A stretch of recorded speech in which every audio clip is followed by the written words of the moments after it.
Hello, friends from across the nation and around the world. I'm Martin, and you are listening to Dad's Bedtime Stories. Tonight, I was thinking about what episode I should do, and the Dragon Knight series kept coming back to me because I haven't done one in a while, and I feel like I've left the story kind of just hanging there. And then I got this suggestion, honestly, just today, which is a lot quicker than I normally get to making suggestions. So let's check it out. Hello, my name is Grayson, and I have a idea for the Dragon Knight series. And I think we should take out the dragon generals and stuff off in the row of how the Dragon King took out the rebellion ones. We go fire, water, nature, earth, etc. Thank you. I love your podcast. Bye. Grayson, I think that, fighting the Dragon King, or Dragon Thief as he's often called, by taking over the dragons in the same order he did, is an excellent idea, and that's exactly what we're going to do tonight. We're going to start it anyways. It also leaves things open for suggestions about the other dragon generals. So if you have an idea about the Dragon King's generals, like the water general or the nature general or whatever we're going to call them, leave me a message on SpeakPipe, and we just might be able to incorporate that into a future episode of the Dragon Knights. Before we get started with that, though, I do have a new Patreon sponsor who, it turns out, really likes the Dragon Knights, so I thought it would be perfect to shout her out on this one. So thank you to Shelby and Michelle from Australia for sponsoring me on Patreon.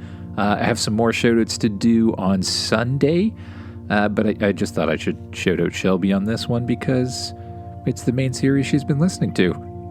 Now, if you want to support the podcast, there's a lot of ways to do it. Rating and reviewing it go a really, really long way. They help the algorithm find other people who might like the show. So please, give it 5 stars and leave it a review if you can do that wherever you are. Sharing it with friends is a big help too. And of course, joining us on Patreon. A quick reminder that we are still in the midst of the March Social Share Contest, where if you or a family member of yours shares the podcast with people on social media, then you're entered in a draw for a guaranteed story idea. And we have had a lot of new entries lately here. Thank you to Roman and Roman's mom, Jamie, for joining the contest. I really appreciate that.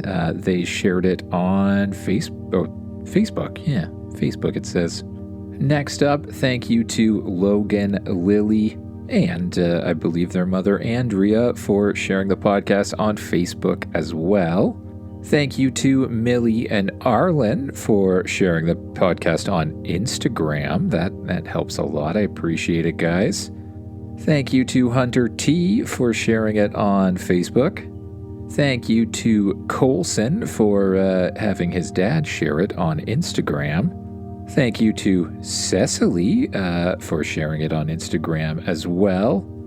Thank you to Will J for sharing it on Facebook. Thank you to Veda and Katie for sharing it on Instagram. And last so far, thank you to Will J for creating a YouTube short with some stuff for my podcast on it as well. So that brings us to 17 people in the podcast. But that being said, I should probably really get on with the story after this possible break from a possible commercial sponsor. Now it's time to close your eyes, get as comfy as you can in that bed, and imagine yourself doing what the kid in the story does. Now, if you haven't listened to the Dragon Knight series, or you haven't listened in a while, just as a reminder, you, my friend, are a Dragon Knight. A person with a special link to an elemental dragon, giving you all of the different elemental powers. earth, fire, wind, water, nature, and recently, you've even learned the ability to control lightning. You've gathered a team of other dragon knights, each one with a dragon and a power of their own, and together you plan on defeating the Dragon King, or Dragon Thief as he's often called, a king who once used a mind control power to take over the dragon world. Luckily for you, the Dragon King's very own daughter August joined your team and taught you the dragon control spell and how to release it. You've used it to release a whole bunch of dragons, and now it's time to decide how to deal with the Dragon King, or Dragon Thief, himself. You wake up inside the cave, the very comfortable cave that you and the others have created. You walk out into the main area where some of the other dragon riders are currently eating breakfast, including August, the dragon princess. You sit down at the table and grab some of the fruit from the plates nearby. "Well, everyone," you say, "I think it might be time." "Time for what?" August asks. Time to see if we can defeat the Dragon King once and for all, or at least to start trying. So far, we've been in a bunch of battles, we've freed a bunch of dragons, but I don't feel like we have a specific purpose or a specific plan. We need to come up with something. The others all nod in agreement. "But how are we supposed to do that?" Bennett asks. "Well," August says, "we could do it the same way that my father did it in the first place." Go on, you say. "Well, my father didn't just fight one giant battle, he took over the dragon world systematically. He started with the fire dragons. There's more fire dragons than any other kind, and, well, they were kind of the key to him defeating the others. Maybe we should start the same way, by freeing the fire dragons." That sounds good, but aren't there hundreds of fire dragons? How can this small group of dragon riders possibly hope to take them on? I know that because we're true dragon riders, we have the advantage on a one-on-one battle. We've all gotten really good at aiming for the dragon riders, which completely immobilizes the controlled dragons, but I don't know. 9 of us versus hundreds of fire dragons? How can we possibly stand up to that? "Well, we could try to free some of the fire dragons first. Maybe they'd fight on our side in the battle." "Maybe," you say. "But could we free enough before the battle started?" "Well," Ellie, your elemental dragon, says from behind, "you have already freed many dragons. Perhaps you can ask them for help too." I guess, but how would we find all of them?" "Well, you could just do a call of the dragons, of course," Ellie says. "What's a call of the dragons?" you ask. "Oh, I probably should have covered this earlier. The call of the dragons is, well, it's very much like that pull that you all felt that brought you here, only done on purpose. Any dragon rider who is in need of help can call for others. A magical signal is put out into the world, drawing the other dragons and dragon riders toward you. The more riders asking for help, the more powerful the signal. If all 9 of you get together and do the call of the dragons, those you have freed will not be able to resist. Well, that's a good idea too. Maybe we should start with that. Or perhaps we should get closer first, Ellie says. We could scout out the area, do the call of the dragons to the correct place, and begin the battle when they arrive. It would allow us to perhaps free some dragons in secret too. We would still be outnumbered, but I think we would be able to manage. Do the rest of you think this is a good idea? You ask, looking around the table at all of your friends. They all nod in agreement, so you begin to prepare. You pack supplies, you all climb atop your dragons, and you head out the long stone tunnel. When you get to the end, you grab a hold of that part inside you, the part that connects itself to stone in the earth. You reach out to the large boulder that covers the entrance, and you will it to push to the side. The boulder cracks and rolls out of the way, allowing the sunlight to flood in.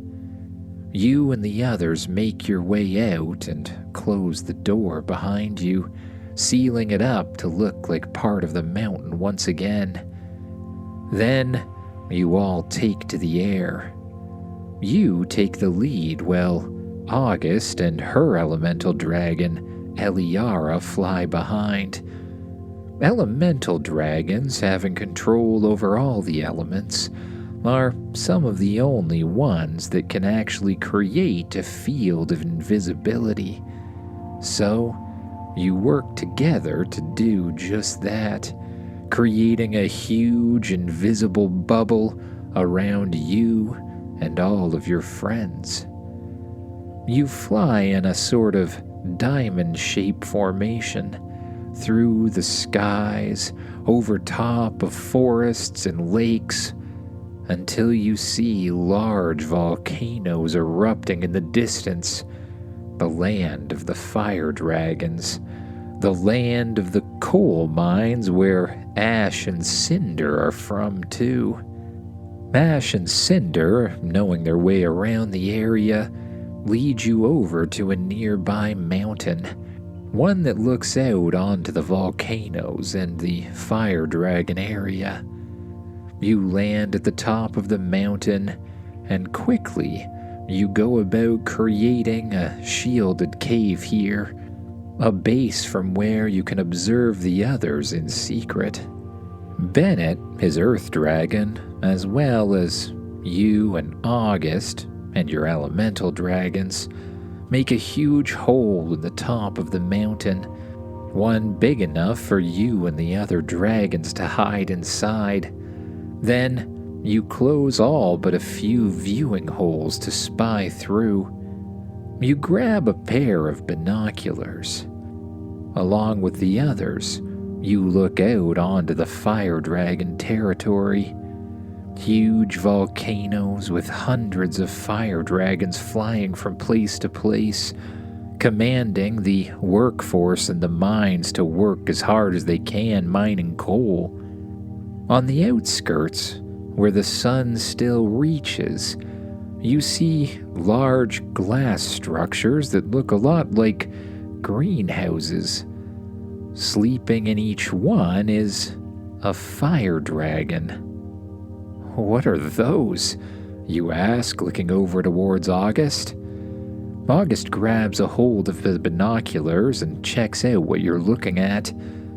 Oh, those are the dragon superchargers, I believe.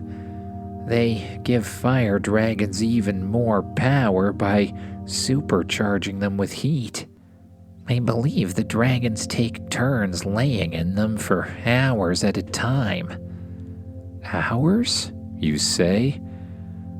August, that might be the perfect chance to free the dragons. There's, what, 20 of those things? And 20 dragons sleeping inside. If we can sneak in and, well, connect to the mind control spell all at once, we can free those fire dragons and maybe they'll join us. That's an excellent idea.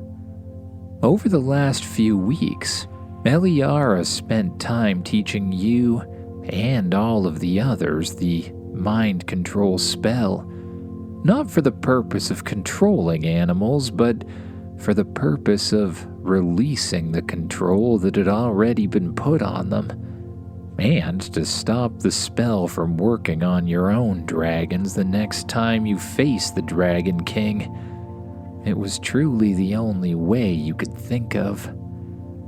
If we all sneak in under the cover of invisibility, we can probably free the 20 dragons in no time. That's just about 2 dragons each, and maybe I can handle the extras since I have a better grasp of the spell. If we time it just right, at the time that the other dragons are gonna come and help us, if the call of the dragons works, we might actually have a chance. Well, I say we go for it. Should we do the call of the dragons thing first? You ask, looking over at Ellie. Well, very good idea. To start, I recommend sitting in a circle. You and the others listen, sitting down in a large circle inside your new little mountain lookout. Now, grab hands with the others. You must all be connected to amplify the spell, Ellie explains. You do just that. Now, all you must do is reach out into the universe and ask for help. Focus your mind on the need. Focus your mind on what you plan to accomplish and send it outward. Just like that pull you all once felt that brought you together pulled you inward.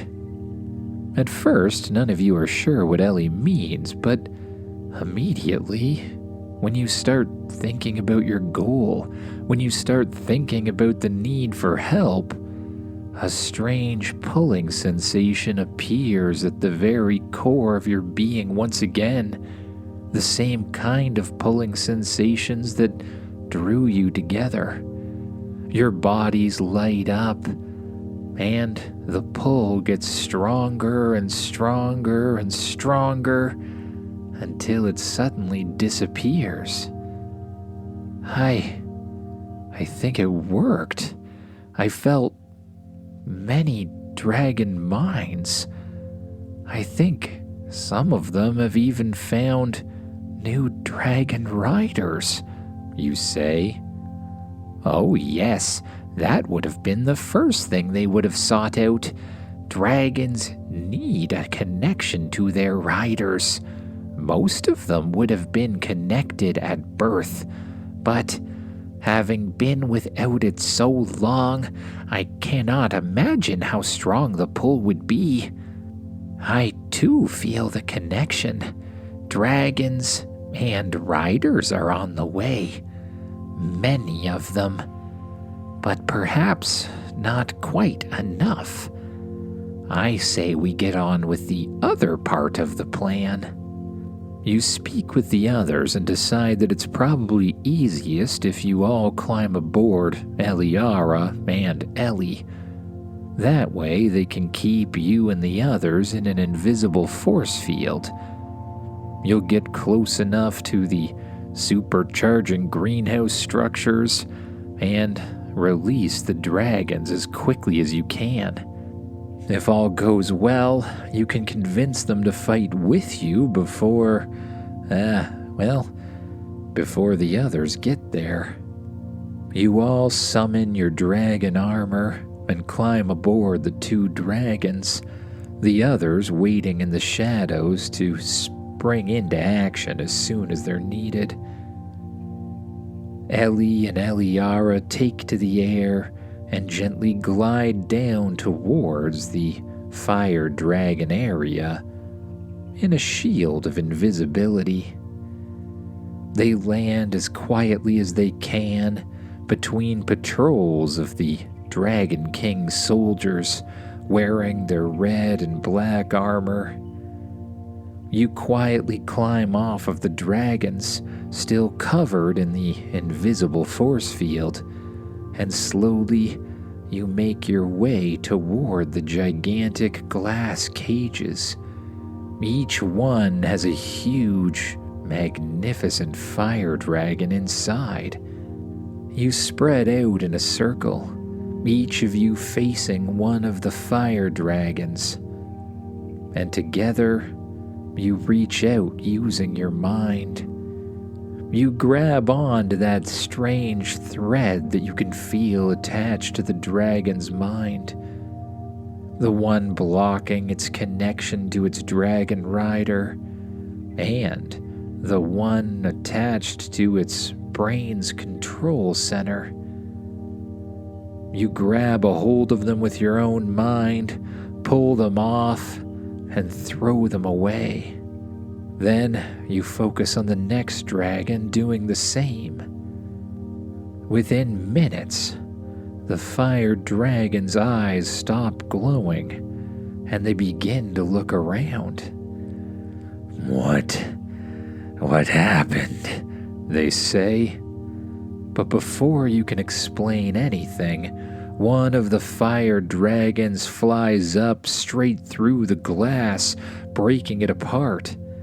Wait, you try to say, trying to explain exactly why you just freed them and what's been going on, but it's too late.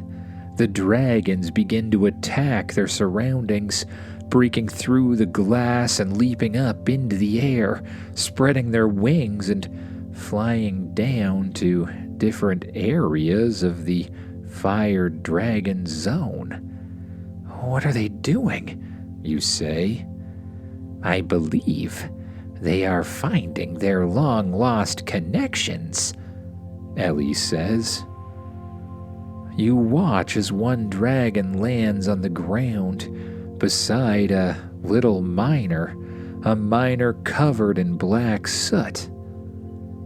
You watch as a glow connects the two, and the little boy suddenly has dragon knight armor surrounding him. You look to the others who are doing the same, almost immediately finding the knights that they should have found upon hatching. They're finding their knights, you say. Yeah, but I think the others might be noticing, August points out, looking up towards the fire dragons in the sky, who are suddenly swooping down and surrounding the dragons. Dragon Knights, one of them says, pointing. Stop them. This is not going exactly how we intended, you say, and the others aren't here yet, but we have to stop them. Everyone, let's go.